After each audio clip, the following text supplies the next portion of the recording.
Shalom Aleichem, poursuivons notre étude de l'interdiction de confectionner un toit pendant Shabbat, même provisoire.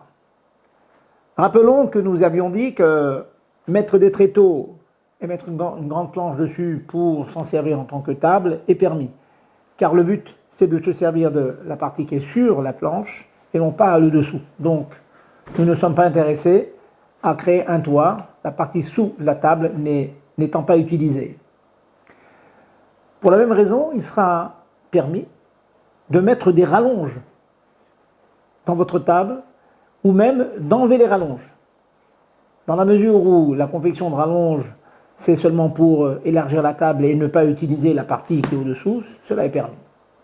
Cependant, dans les cas où nous sommes intéressés par utiliser l'espace créé par ce toit, cela est interdit. Par exemple, nous avons un landau, une espèce de petit toit que l'on appelle canopie, dans la mesure où, avant Shabbat, il est déjà fixé avec ses boutons pression sur le landau, sur la poussette, il est permis de l'ouvrir pour protéger le bébé.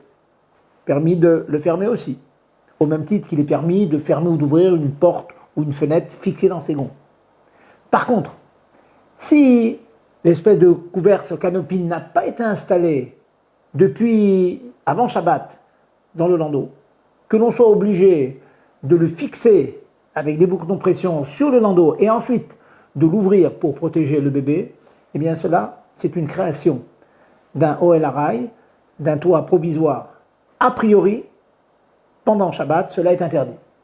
De la même manière, si vous installez l'espèce de petit plastique qui est installé avec des boutons de pression sur le landau, et cela crée un espace qui protège et qui est supérieur à 8 cm, comme nous avons vu dans le shiur précédent. Donc, vous avez créé un espace protecteur supérieur au shiur de Ohel de 8 cm, cela est interdit. Donc, il faudra que ce plastique soit installé avant Shabbat. Poursuivons l'idée. Dans certains landaux, certaines poussettes, il y a une espèce de parapluie. Est-ce qu'on peut le fermer et l'ouvrir pendant Shabbat? Il y a controverse dans nos sages. On pourra cependant, dans la mesure où cette espèce de parapluie parasol est installé sur le landau avant Shabbat, même s'il est fermé, dans la mesure où il est installé déjà sur le landau avant Shabbat, il sera permis, pour protéger le bébé du soleil, de la pluie, de l'ouvrir pendant Shabbat. Par contre, installer ce parapluie pendant Shabbat et l'ouvrir pendant Shabbat, cela est rigoureusement interdit.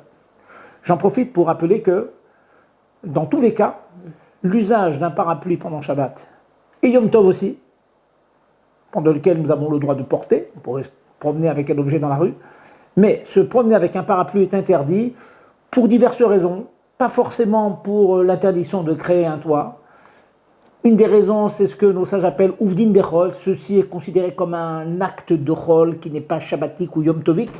Donc, l'usage du parapluie pendant Shabbat et Yom Tov est rigoureusement interdit. Il nous reste quand même donc toutes les possibilités que j'ai données pour le landau du bébé. Bonne chance.